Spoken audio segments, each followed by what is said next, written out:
Jesus liked to meet us at our point of need. Jesus liked to meet us in a way that we understand. As we were talking about interpreting dreams, I said that before, that whatever symbol you will understand is what God will use to speak to you.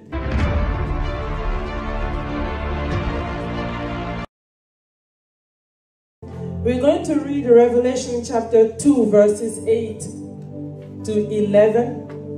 Revelation 2, verses 8 to 11. And then Revelation 3, it will be verses 7 to 13. The word of God says, "And to the angel of the church of Smyrna write, these things say the first and the last, who was dead and came to life. I know your works, tribulation and poverty, but you are rich. And I know the blasphemy of those who say they are Jews and are not, but are of a synagogue of Satan. Do not fear any of those things which you are about to suffer. Indeed, the devil is about to throw some of you into prison that you may be tested, and you will have tribulation 10 days. Be faithful until death, and I will give you the crown of life. He who has an ear, let him hear what the Spirit says to the churches. He who overcomes shall not be hurt by the second death." Amen. Let's go to Revelation chapter 3, verses 7 to 13. "And to the angel of the church in Philadelphia write, these things say he who is holy, he who is true, he who has the key of David, he who opens and no one shuts, and shuts and no one opens. I know your works. I see. See, I have set before you an open door, and no one can shut it. For you have a little strength, have kept my word, and have not denied my name. Indeed, I will make those of the synagogue of Satan, who say they are Jews and are not, but lie. Instead, I will make them come and worship before your feet, and to know that I have loved you. Because you have kept my command to persevere, I also will keep you from the hour of trial, which shall come upon the whole world to test those who dwell on the earth. Behold, I am coming quickly. Hold fast what you have, that no one may take your crown. He who overcomes, I will make him a pillar in the temple of my God, and he shall go out no more. I will write on him the name of my God and the name of the city of my God, the new Jerusalem, which comes down out of heaven from my God, and I will write on him my new name. He who has an ear, let him hear what the Spirit says to the churches. Bless the name of the Lord. You may be seated. Father, I submit to you. Your word is heavy, but at the same time is light. Because we don't do this on our own strength, but with you. I submit to you, Father God, that you will speak through me. This is your word. You know what we need. So release what we need. So when we leave this place, we leave this place with something new added unto us. We thank you. We'll bless you. In Jesus' name. Amen. Amen. Amen. Praise the Lord. Amen. Hallelujah. I'm going to talk about the churches that please the Lord. Meaning the churches that the Lord likes. The churches that please the Lord. You see, in this book of Revelation, you will see that the Lord, in chapter 2 and chapter 3, the Lord Jesus actually wrote letters to 7 churches, but he did it through John. Saying here is that the church, there are 7 churches in the book of Revelation. There are 7 churches in the book of Revelation that the Lord is writing to.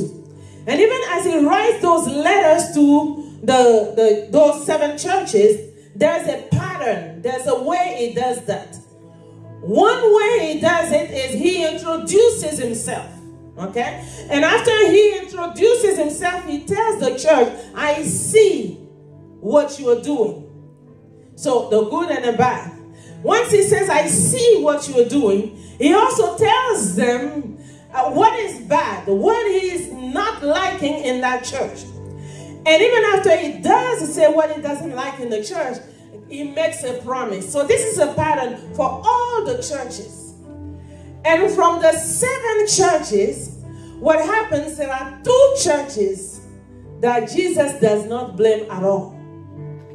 He has nothing to say wrong about those 2 churches. And those 2 churches are the church of Smyrna, we read about in chapter 2, and the church in Philadelphia that we read about in chapter 3. And so in the book of Revelation, even as he is talking about the church of Smyrna and the church of Philadelphia, and he does not blame them, that means that Jesus is completely happy, he's completely pleased with those 2 churches. We're going to see later what he doesn't like in other churches, but for today, we want to be of those churches that Jesus is pleased with. Because at the end of each passage that I read to you, it says, let those who have an ear hear what the Spirit of the Lord has to say to the churches. That means that there are some people that cannot hear.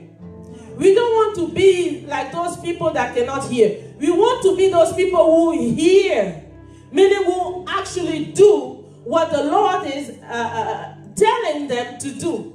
And so since he's pleased with the church in Smyrna and the church in Philadelphia, we want to be like those 2 churches. Amen. So what did those 2 churches do that Jesus liked? And that's where I want to spend some time as I'm sharing on the churches that Jesus likes. So Smyrna, which is the first church in chapter 2, Smyrna. First of all, the city of Smyrna is a coastal city. A coastal city. A harbor where there were a lot of trades, a lot of businesses, a lot of exchange taking place. So the city of Smyrna was a rich city. It was a prosperous city. It was a city where a lot of people will come from all over the world because of the trade. So they will come, they will exchange their money, the good that they had, but they will also come with their culture. So it was not a city that was Christian, but it was a city that was prosperous. In that city, there was a church. And that church is called the Church of Smyrna. And Jesus is now addressing that church. You see, the city of Smyrna that was beautiful, prosperous, and everything, at some point, that city was completely destroyed. It was completely wiped out. The city was considered dead, and the city was rebuilt. With the help of the Roman, the city was rebuilt. And so that city of Smyrna is known as a city that was dead and came back to life. You see, when Jesus introduces himself to this city, he introduces himself as the one who was dead and came back to life. Amen. Because of what they were thinking. They were thinking that they were the city that died and came back to life. Jesus will introduce himself to people in a way that people will understand. The way that Jesus introduces himself to the church of Smyrna is not the same way he introduces himself to the church of Philadelphia. Jesus liked to meet us at our point of need. Jesus liked to meet us in a way that we understand. As we were talking about interpreting dreams, I said that before, that whatever symbol you will understand is what God will use to speak to you. So the Lord comes and he introduces himself to the city of Smyrna, and he says, to the angel of the church in Smyrna. First of all, let me explain this. It was not an actual angel. It was the one who was over the city of the Smyrna. It was the leader of this church of Smyrna. To him, a letter was addressed. And the word of God says in Revelation 2 verse 8, and to the angel of the church in Smyrna write, these things say the first and the last. Jesus introduces himself to the church of Smyrna as the first and the last. Jesus introduces himself to the church of Smyrna as the one that there is nothing before, and the one that there will be nothing after. Jesus introduces himself to the church of Smyrna as the Alpha and Omega. It says here, these things says the first and the last, who was dead and who came to life. Because he knows that if he introduces himself as the one who was dead and came back to life, they will understand, because they understand what it is to be completely dead and to come back to life. Jesus does the same thing today.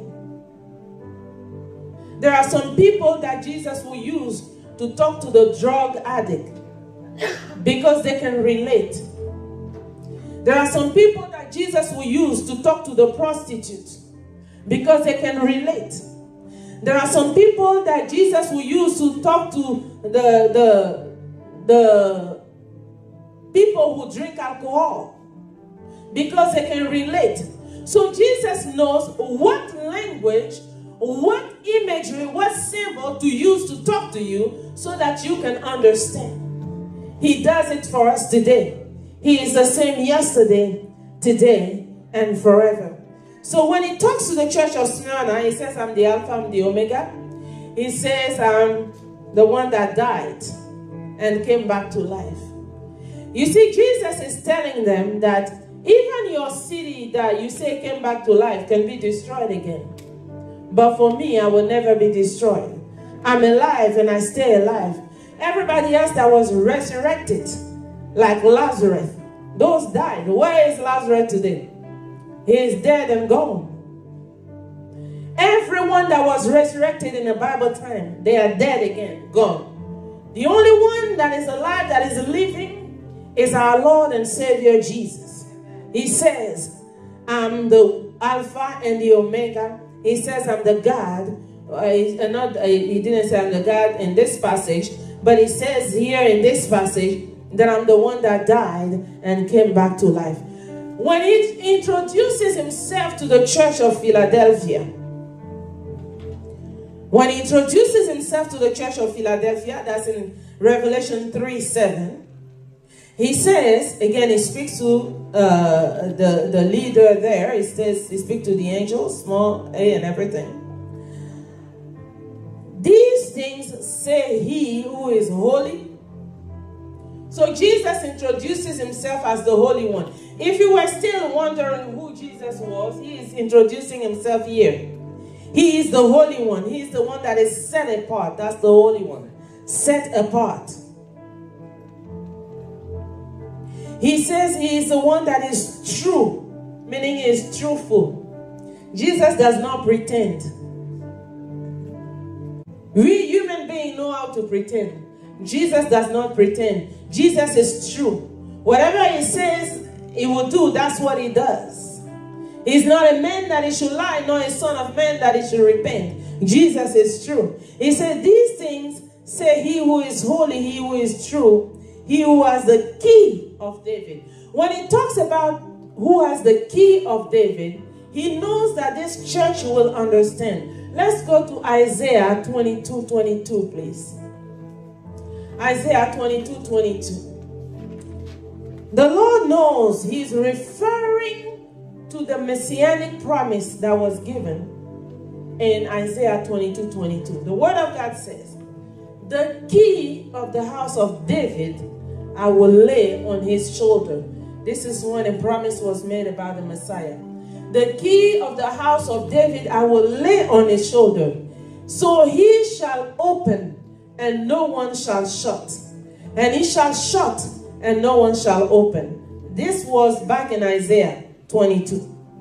Now here, he is saying, and to the angel of the church in Philadelphia write, these things say, he who is holy, he who is true, he who has the key of David. Now we are in Revelation. Same thing that was said in Isaiah. Those who are still doubting the truth of the Bible. The word of God says, he who has the key of David, he who opens and no one shuts, and shuts and no one opens. The Lord is saying that the one that was promised back in Isaiah is me. And I'm writing to you. Those who have ears to hear, let them hear what the Spirit is saying to the church. So from the introduction alone, from how Jesus introduces himself alone, we can already see that Jesus relates to each one of us. It doesn't matter how many we are on this earth. Jesus can relate to the African. Jesus can relate to the Arab. Jesus can relate to the American. Jesus can relate to the Chinese. Jesus can relate to everyone. There's everybody on this earth that is able to come to Jesus because Jesus can relate to everybody. And that's why we need to stop this idea of being just, this is us and that's it. No. Jesus is for everybody. This whole idea of white church, black church, and Indian church, and Asian church, and even within the, the continent, we divide now church from the Ivory Coast church. This is just nonsense. Because the Lord can relate to everybody.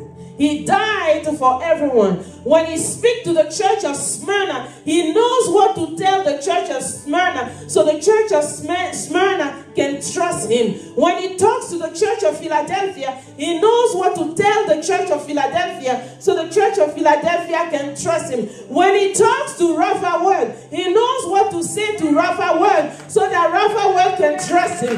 You can trust Jesus because he is relatable. You can rely on him because he can relate with you. It doesn't matter if you are from a poor family, Jesus is yours. It doesn't matter if you are from a rich family, Jesus is yours. Jesus is for all of us. He died for you. He died for the rich. He died for the poor.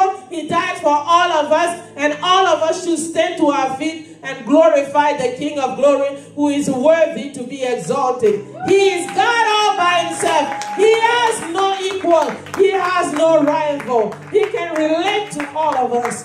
He is our King. He is our King. So just for the introduction, the way he introduced himself, we can already see that Jesus wants everyone to come to him. Everyone to come to him. So these people in the church of Smyrna, they are in a city that is very rich. These people in the church of Smyrna, they are in a city where there's a lot of trade. But in the midst of that city, there was persecution. The church of God was persecuted. Hallelujah. Let's go back to Revelation 2. The word of God says in verse 9. The Lord now talks about the works of this church. It says, I know your works. But it doesn't just stop at the works. He said your tribulation. He said your poverty. So the Lord doesn't only care about what you do for him. The Lord cares about what you are going through. The Lord cares about what your needs are. The Lord cares about your soul, your spirit, and your body. The Lord cares about you. When he talks to this church of Smyrna that is in the middle of riches, wealth, but the church was physically poor, Jesus says, don't worry. He says, but you are rich. We cannot forget that part. It is in parentheses, but he said, you are rich. He said, I know your works. Jesus says, I see what you do. He says, I see how you are functioning. He says, I know what you are doing for me. I understand what you are doing for me. But I also know that you are going through tribulations. I'm not going to close my eyes to that. I also know that you are poor, but you can trust me that you are rich. Because anyone who forsakes everything to follow me, the Lord says that he will reward him down here on earth and later when he goes. In the mighty name of Jesus, his word is true, and so it is in your life. He says, I know your works. Tribulation, poverty. Not only does he know the tribulation that the church already went through, but he knows the tribulation that the church will go through. But what I like, even though he says, I know what you're going through, what I like here is that he makes them a promise. But before I talk about the promise that he made to the church of Smyrna, let's talk about the church of Philadelphia. This church that is built in a beautiful city. We are told that Philadelphia was a city that was built specifically to promote the Greek language and the Greek culture. And Philadelphia was open on the east to just spread the Greek language and the Greek culture. We are told that some cities around Philadelphia even forgot their own language, and they were speaking Greek. And so when the Lord introduces himself to them, he says that he is the one that he has the door. But in verse 8 of Revelation 3, he says this, I know your works. Same thing that he said for Smyrna. I know your works. I have set before you an open door. When Philadelphia is a door that gives, that is open to the east to spread the Greek language, Jesus says that he's opening a door to the church of Philadelphia to spread the gospel. We are told, historians tell us, that in this church of Philadelphia, when the Lord was writing this letter, we are told that it was a season of evangelism revival. We are told that there was a lot of evangelism going on. And so the Lord is actually making a parallel between the fact that Philadelphia is a city that has an open door on the east and the fact that he is opening the door for his church to actually spread the gospel. But he says, I know your works. That's what I like here. He says, I know your work. And the same way he says to them, I know your work, is telling you, Rapha, what I know your work. Amen. The Lord said, I set before you a door, an open door, and no one can shut it. For you have a little strength. Now the Lord is talking about what he likes in this church. He says, you have a little strength, but you have kept my word. But you have kept my word.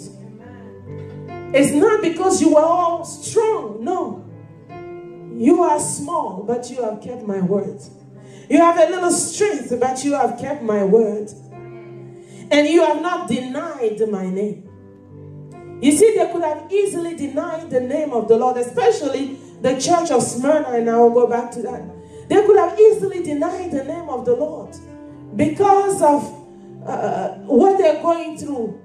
There was no persecution for the church of Philadelphia, but they were not the richest in the city. But in spite of everything that happened, the word is clear here that they kept the word of God and they did not deny the name of Jesus. This is part of the things that the Lord likes about a church. I said to you that there were 7 churches in this book of Revelation that the Lord is writing to through his apostle John. Out of 7, only 2 the Lord had nothing to say about, nothing negative. These were human beings. It does not mean that they were perfect. But God saw their heart. God saw that they persevered. God saw that they did not deny him. And he had nothing to say. 2 out of 7. 2 out of 7. The picture has not changed today. Even though there are churches all over the place, I'm sorry to say, but that the minority is still after God's own heart.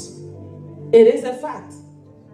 Very few churches are still after the Lord's heart. Very few churches still try to please the Lord. Very few churches are still trying to work for God. Very few churches understand the importance of the fear of the Lord. And we want to be of those. We really want to. We desire to be of those churches. When the Lord came, he did not say, I know your works. How you have 20 extensions. I know your works, how you, and there's nothing wrong about that. Don't get me wrong. We want extensions. Don't get me wrong. But that's not what the Lord saw.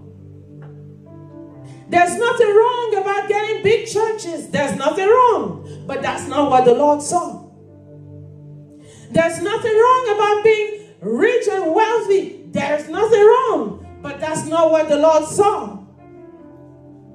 What the Lord saw is that I see your work, your works, what you did, how you kept my name, how you kept my word, how you did not deny me. That's what the Lord is after. And we need to redeem the time, for the days are short. People are laughing when we say the Lord is coming back soon. Well, the closer we get, the closer the time is that it's coming. Whether we believe it or not, whether we find it funny or not. So what does the Lord like? What did he like in these churches that we need to copy if we want to please the Lord? He says here, you have kept my word. He says here, you have not denied my name. In verse 10 of Revelation 3, it says, because you have kept my command to persevere. My command to persevere. Perseverance is one thing that pleases the Lord. Because it says, those who persevere to the end. So the things that the Lord likes, he says that you have kept my command to persevere. I also, before I get to the promise, let me go to Smyrna, because we want to see what the Lord likes. In Smyrna, he says, I know your works. You went through tribulation. You are poor. But he says, and I know the blasphemy of those who say they are Jews and are not, but are of the synagogue of Satan. Why does the Lord say this for both churches that he likes? This is about the church of Smyrna. When you read the passage in Revelation 3 about the church of Philadelphia, he also says the same thing. He talks about, I know the blasphemy of those who say they are Jews and are not. I wonder why, when he talks about these churches that he likes, he talks about these people that pretend. These people that call themselves Jews, this sect, they call themselves Jews, but yet the Lord says that they are of a synagogue of Satan. I submit to you that certainly they did something against the church of the Lord. They were part of the persecution because they thought that they were entitled because they are Jews. They call themselves Jews. But it's not where you are born, it's what you do.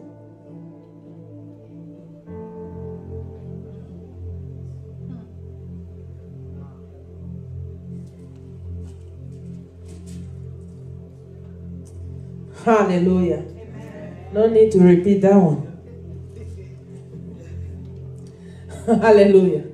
So these churches were persecuting the church of the Lord because they thought that they were entitled. And the Lord said, don't even worry about them. He says, I see your work. I see what you're doing. Don't worry about what they're saying. Don't worry about what you're doing. I will deal with them. Let me read it. For the church of Smyrna, he said it is let's read, I'm in Philadelphia right now. So Philadelphia is 3, Revelation 3, verse 9. It says, indeed, I will make those of the synagogue of Satan who say they are Jews and are not, but lie. Indeed, make them come and worship before your feet, and to know that I have loved you. Somebody heard that in their spirit. Yes. Amen. It says, indeed, I will make those of the synagogue of Satan who say they are Jews and are not, but lie. Indeed, I will make them come and worship before your feet, and to know that I have loved you. Oh, the Lord shall make it known, shall make it public that he has loved you. He will make it public. He will make it known that he has loved you. And those who were mocking you, those who were laughing at you, shall know that the Lord surely loves you. Oh, yes, the Lord surely loves you. The Lord surely loves you. And he will make it known. He will make it plain. That when he decided to love you, he didn't ask for somebody's permission. God decides in his own sovereign power to love whomever he decides to love. And he has decided to love you. And even as he has decided to love you, it shall be known publicly. I'm actually speaking to someone's hearing right now. It shall be known publicly that the Lord has decided to love you and to love you all the way through. And I'm not just saying this for applause, but I'm speaking prophetically to somebody's hearing. That it shall be known publicly that the Lord has decided to love you. Revelation 2, verse 3. You see how the same thing happens for both Smyrna and Philadelphia. Smyrna and Philadelphia, they both kept the work of the Lord. Smyrna and Philadelphia, they both persevered. Smyrna and Philadelphia, they both decided they would not deny the Lord. Smyrna and Philadelphia please the Lord. And for Smyrna and Philadelphia, the Lord said, don't worry about these people from the synagogue of Satan, because I will deal with them. And the Lord is telling you, and this should be a message for you too, don't worry. You see, when you, this picture just came to mind. You see, my background catch up with me. You know, when you are in Africa and you are eating, right? You are outside and you're eating. There's a few flies that may come, right? They'll be like, what do? Do you stop eating to deal with the flies? No.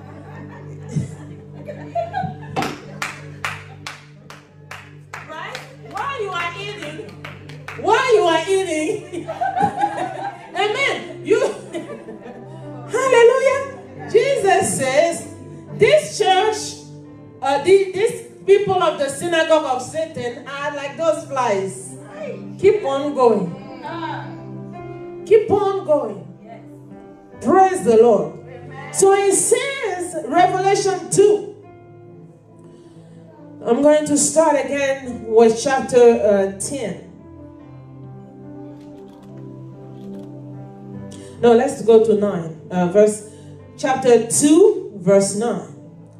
I know your works, tribulation, poverty. You see, the fact that we are in the Lord does not necessarily stop the tribulation. I wish it did. And that is very painful and that's sad. But what I know is that if you are walking through the valley of the shadow of death, the lily of the valley is right there with you. Amen. He's always there with you. And he's walking with you and he's carrying you through and he's leading you to victory. Amen. That's how he does his own. Amen. Hallelujah. Amen. So he says to the church of Smyrna, yeah, I know the tribulation. It's not that I don't see, I see. I see that you're struggling. I see that you're suffering. I see that you are called poor. But don't even worry because you have the greatest riches. I see all of that. I even know the blasphemy of those who are mocking you, that are insulting. I know all of that.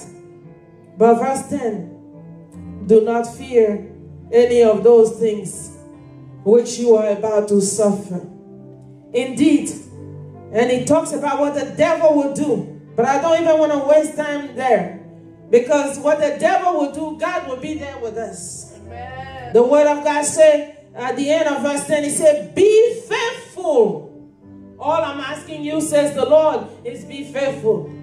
Raphael, all the Lord is asking you is be faithful. Amen. Be faithful. Do not deny the Lord. Hang on to the Lord. Persevere till the end. That's what the Lord is asking us. He is saying, be faithful until death. He says that as long as you are breathing on this earth, don't let go of me. Amen. As long as you are breathing on this earth, don't deny me. Amen. As long as you are breathing on this earth, follow my commandment. That's what the Lord is saying. He said, I will give you. Now we're going to the promises. He said, I will give you the crown of life. I will give you the crown of life. The city of Smyrna was also known as the city of crown. Historians tell us. But Jesus is saying there's a crown that is far better. So don't compromise with this city. Yes, they have riches, they have all of that. Don't compromise. Stay as you are. There's a crown that is far better that I will give you. I will give you the crown of life. So when the Lord is pleased with a church, he talks about the promises that he will make, that he will provide to these churches that he likes. And if we want to be of those churches that the Lord likes, then we can expect what he promised them. He said to the church of Philadelphia in verse 8, he says that I opened the door. Let me see. I opened the door. I have set before you an open door. And what I like is that no one can shut that door. Amen. I want you to repeat after me, Lord, in this end of the year, open a big door to me. Open a big door to me that no one will be able to shut. That no one will be able to shut. Lord, I expect the door to be open. Lord, I expect the door to be open. Because I desire to please you. Because I desire to please you. Open the door. Open the door. That it will be known. That will be known. That you have decided to love me. That you have decided and that you have never stopped loving me. That you never stop loving me. In the name of Jesus. In the name of Jesus. Hallelujah. Amen. So the promises that the Lord makes to the churches that he likes. Promise of an open door. The Lord makes that promise. The Lord also makes a promise to deal with those little flies around. The Lord makes that promise. The Lord makes a promise to take care of the need of his people. He said you are rich. Not just be miserable down here and then when you go you'll have all the wealth, but it will take care of your needs. And then when you go you'll have even a greater riches than what you see around you. And so he promised them that they will be wealthy. He promised the crown of life. Keep this in mind. He also says in Revelations 3:10, he says, because you have kept my command to persevere, I also will keep you from the hour of trial. This is big. the hour of trial, the time of persecution that theologians call tribulation. He says, I will keep you from that. He says, I will keep you from that. I know there's those people that there's a pre-tribulation, post-tribulation. This says, I will keep you from the hour of trial. It means I will preserve you from that. I will preserve you from the hour of trial, which shall come upon the whole world.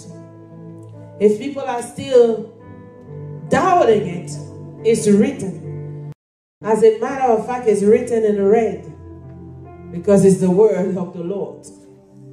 So I will come upon the whole, it will come upon the whole world to test those who dwell on the earth. So there will be those who will still be dwelling on the earth. And the Lord said he will preserve his people from the hour of trial, when that trial and tribulation comes on the whole world to test those who will dwell on the earth. So if we are a church that pleases the Lord, it will not just be for our blessing on earth, which that I personally believe that's a done deal. I personally believe that our blessing on earth is, you cannot argue that. Because the Lord promises it, to take care of his own, and I believe that. But beyond that, there's a crown that is far greater. Beyond that, there are riches that are far greater. Beyond that, there is the fact that God will keep us from the hour of trial. So while we are going about our day-to-day activities, let's remember this. We tend to forget that life doesn't stop right here. Life doesn't stop right here. Life goes far beyond. And there's a future that the Lord has talked about. That if we believe in Jesus, because that's the point. If we believe in Jesus, then we'll believe in his words. And what he says that he will do, he will do. He introduced himself as the Alpha and the Omega. In the book of Isaiah, we read it earlier. He was presented as the one who holds the key of David. That speaks of authority. All authority was given to him. He even said it after he rose again from the dead. He said, all authority has been given to me. He is the God of all authority. He is our master. He is our Lord that has all authority. So someone like that we should fear. Someone like that we should fear. And we should trust him. Because he will never leave us and he will never forsake us. Rougher words, let's be like the church of Smyrna and the church of Philadelphia. Let's stand to our feet and bless the name of the Lord.